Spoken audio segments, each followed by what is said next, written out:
Papa Ryder, David Albert Ryder, a loving Christian man, father, and grandfather. He was a father of 2 and a grandfather of 4. He was born in Litchfield, New York.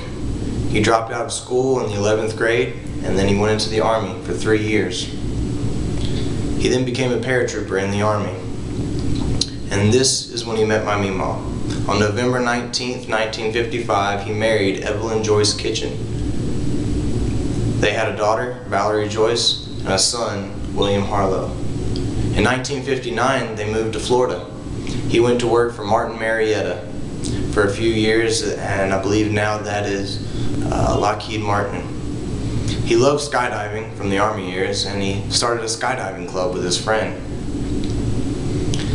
Eventually, he stopped skydiving after a few years because he felt it was too dangerous when he had the responsibility of 2 children to care for. His friend continued to run the club, and it is still there today.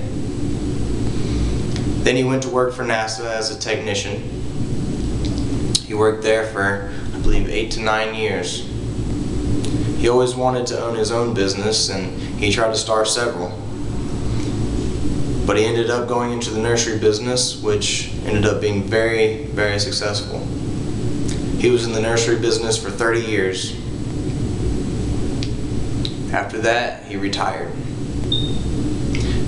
Since then, since he's loved skydiving so much, he decided to get into flying. He started out with gliders and eventually bought himself his own ultralight. Flew that a lot. He also loved animals. Always had a dog and a cat, no matter what. Over the years, he owned many different animals: rabbits, geese, chickens, sheep, cattle, and horses. He was definitely an outdoorsy kind of guy.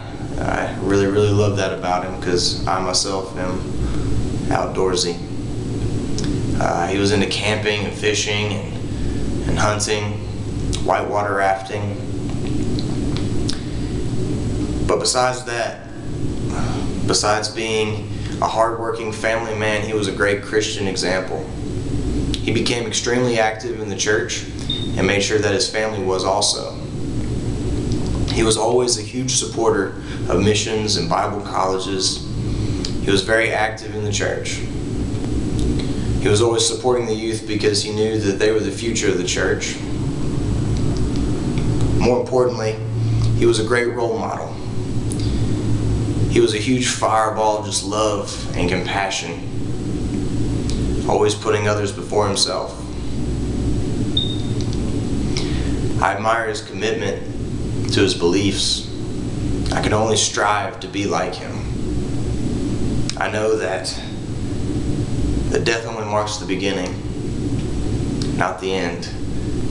It is our journey to God, so I won't think of my Papa as gone. Death is only a stepping stone to the wonderful life that Christ has prepared for us. My Papa has completed his journey, and I know that he will be there waiting for me. So one day I will get to see him again and join him in the presence of our Lord. Thank you.